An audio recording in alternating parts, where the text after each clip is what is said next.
common sense, what is it?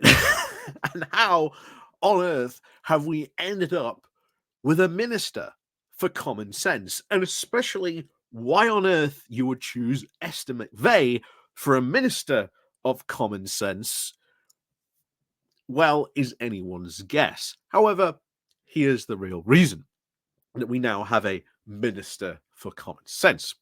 As you all know, Suella Braverman's position pretty much became untenable. Whether it was through her own personal reasons wanting to get fired, which I think she was doing it, she finally got fired. And of course, the Tory right pitched an absolute hissy fit when, of course, David Cameron was brought in to be Foreign Secretary. And of course, James Cleverly was moved in to be the Minister for the Home Office, the position which Suella Braverman used to occupy. Now, we've said before that the whole reason why she got that job in the first place was because she was primarily responsible for rallying the right of the party to Rishi Sunak to avoid a potential very damaging, well, runoff election, one which, if it had gone to, well, the Conservative Party membership, Rishi Sunak might not have been able to win, and we could have very well have seen yet another, well, Boris Johnson premiership. That was a very real possibility. So obviously she had to be rewarded in some way, and her price for that was, of course, being the Home Office. Now, this, of course, is one of the most powerful positions in the land, and her having that position made her quite somewhat the darling on that side. And of course, this brought the right over to Rishi Sunak, which prevented another very damaging leadership contest, which it would have been. And woe to it that we didn't get to see that, because I'll tell you now, the debates between Rishi Sunak and Boris Johnson, oh boy, those would have been something to see. And unfortunately, we will never see that. Maybe in an alternative universe, we would have got to have seen them, but alas, that was not to be the case. And of course, now that Rishi Sunak got rid of that, and of course, you know, we've had a bit of a cabinet reshuffle, in comes Esther McVey. Now, why would we bring in Escher or Esther McVey, whatever? Why would you bring in McVey to begin with? Well, she's not, shall we say, the most prominent MP. She's hardly, shall we say, wowed people with her brilliant acumen or being able to present good policies and, you know, get stuff passed through the House. It's not the reason why she's there. It's because she is part of one of the most influential groups in the Tory party currently. And of course, as we've said, the Tory party is so split.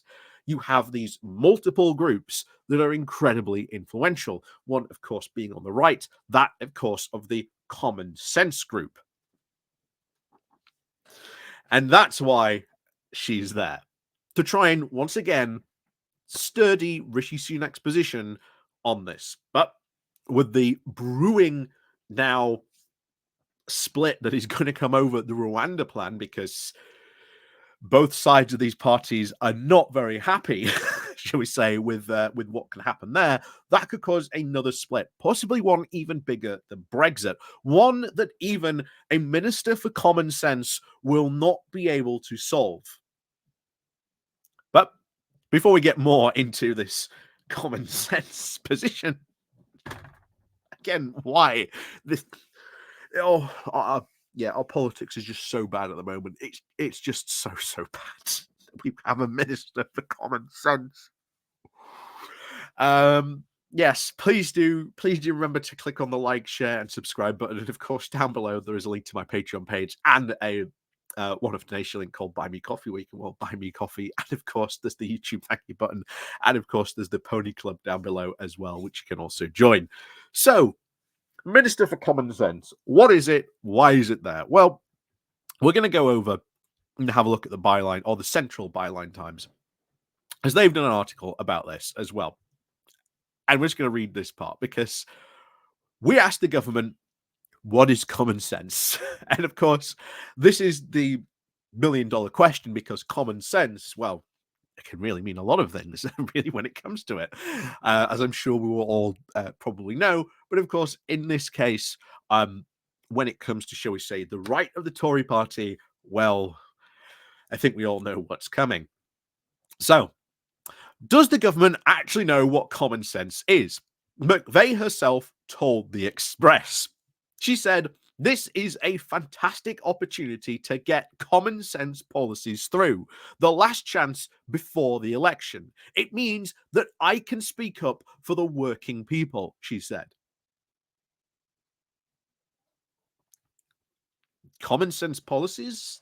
Like, what exactly? Maybe we could, fund the asylum system, or maybe you could actually properly fulfill your leveling up promises, as was in, the white paper. But of course, Rishi Sunak took an absolute hatchet to it, and really properly level these areas up. Maybe you could have actually committed to building HS2 being one of the best, public infrastructure works we have ever seen. There are so many things and actual good policies the Tories could have pursued during this time, but they've decided not to. And now you bring in the Minister for Common Sense. Something tells me she's not going to be pursuing any of these, what I would say, are common sense policies. But it continues. This pre-proposes, however, that this is obvious what working people want. Several media outlets, including McVey's very recent employer, GB News, have described common sense as being the opposition to, quote, woke or wokery. Again, what does that mean? But the government was not able to supply a definition of these either. At the Conservative Party conference just last month, Suella Braverman spoke of supporting a, quote, law-abiding, hard-working, common-sense majority against the few, the privileged, woke minority and their luxury beliefs. But what makes a belief luxurious was not spelled out. Of course, this is just populist gobbledygook. On paper, it sounds good, but the reality of it, it just means nothing. It's like Boris Johnson in 2019, where he ran the, quote, anti-establishment campaign against those who wanted to remain. But Boris Johnson was probably the most establishment campaign from the most pro-establishment party you could possibly think. Like I say, it's just complete and utter populist gobbledygook. It sounds good to a few people, but if you really were to challenge them and say, what does like a luxury belief mean? You don't get a very good answer. But anyway, it continues. This ought to be obvious. This is no doubt what the government would like us to think. The trouble is that over the course of history, all sorts of things have been considered common sense, such as the earth being flat, smoking being good for health, and women being unfit to vote, let alone hold ministerial positions. Just this March, of course, in response to the Scottish Government's appointment of Jeremy Hepburn as Minister for Independence, we were told that it was common sense that the government should not appoint a minister in a purely political role, which makes one wonder, again, why exactly McVey is being paid for. And being paid for is the optimum term, because as we're about to find out, common sense is, well, quite expensive. We're just going to jump on down to this. So, laying claim to the phrase in Parliament is, of course, the Common Sense Group, a collection of backbench Conservative MPs with a very sizable enough to have significant influence over the direction of the government in light of the divisions in the party, which, of course, we talked about. This is one of the really powerful groups that, if they throw their weight around, can get quite a lot of stuff that they want. And one of the groups that is really pushing especially in the light of Braverman being sacked, that, oh, surely it's common sense for us to leave, the European Court of Human Rights and rip up our international obligations to the UN when it comes to refugees. Of course, ignoring the fact what the consequences would be if we were to do that type of thing. Namely, of course, losing the withdrawal agreement, pretty much saying goodbye to all our EU trade, which would really cripple our economy. Not only that, the international reputational damage this would do, and of course, possibly the other responses other countries in the world might take to us ripping up our international obligations when it comes to refugees. Doesn't seem like a really common sense decision to do that at all. So, this is one of the groups to which Braverman will be relying on as she seeks to build up enough support to challenge her former boss. It too frequently expresses concern over the quote woke agenda, which it equates with cultural Marxism, alluding to a far right anti Semitic conspiracy theory which posits, amongst other things, that traditional Western values are under threat from educated people. Again, common sense means a lot of different things to a lot of people. Just a, should we say, convenient term that a lot of people like to, well, attach their own political beliefs to. And of course, we see this doing a lot from the right. Oh, these are just common sense policies. We shouldn't, have a properly funded asylum system, or maybe build, safe routes, because, that could actually stop these small boats and maybe, stop this massive backlog that has been building for years. Again, common sense goes out the window when it comes to populism. McVey, however, is not part of the common sense group. She belongs to the Conservative Way Forward, which was founded by Margaret Thatcher and is principally concerned with continuing the Thatcherite project.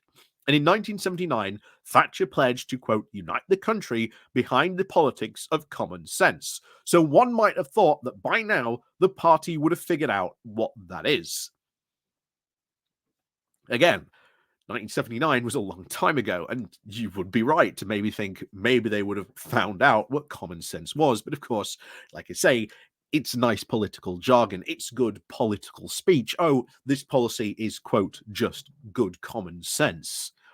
You see this all the time from politicians of various different stripes employing it. And in some cases, yes, there are, quote, common sense policies. Like, as we've said, maybe you should, properly fund the asylum system. Or, as we talked about very recently, the fact that you have a lot of local councils who are really struggling with inflation, and the fact that, their budgets have been slashed with ever increasing costs, especially when it comes to social care. Maybe you would think that the common sense idea would be to increase their budget, make sure that they are properly funded and able to, pay for these services, because as we've seen time and time again, even conservatives want good funded public services.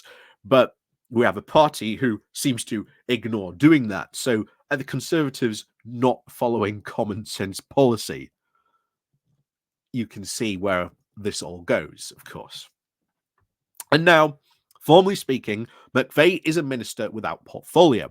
So this means she is free to pursue quite a flexible brief.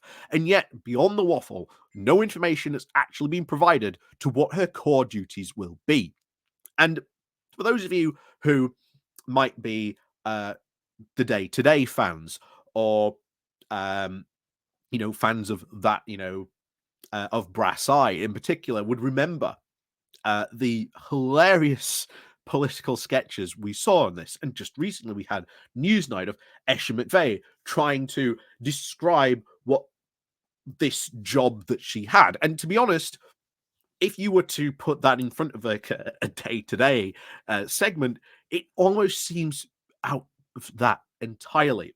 It was purely comedic value, and I've never seen anything like it. But for this, she's paid a very princely sum of an extra £31,000 a year on top of her MP salary. which is, according to this, £86,000. So we are paying a lot suddenly for a minister of common sense. That's a lot of money to pay for that. And for someone who went on the air and said that she's going to make sure that, public money is spent properly, maybe she should be questioning her own position and why we're spending that extra amount of money on common sense. After all, if we already have a government who is committed to following common sense, surely we shouldn't need a minister for common sense.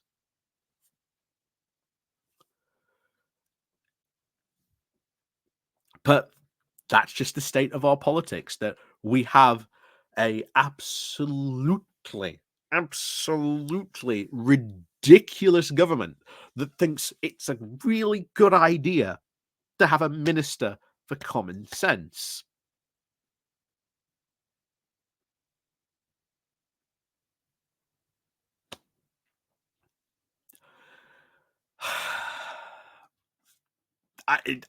Words just fail me sometimes, but this is our government. This is honestly our government currently. It does seem something like out of the day today. It really does. Or brass eye. It really does. And certainly if you saw her performance on Newsnight trying to explain what her brief was or what her job was going to be, it was absolute comedy gold at best. And yet, that's our government. And it's really painful. It's really painful to watch.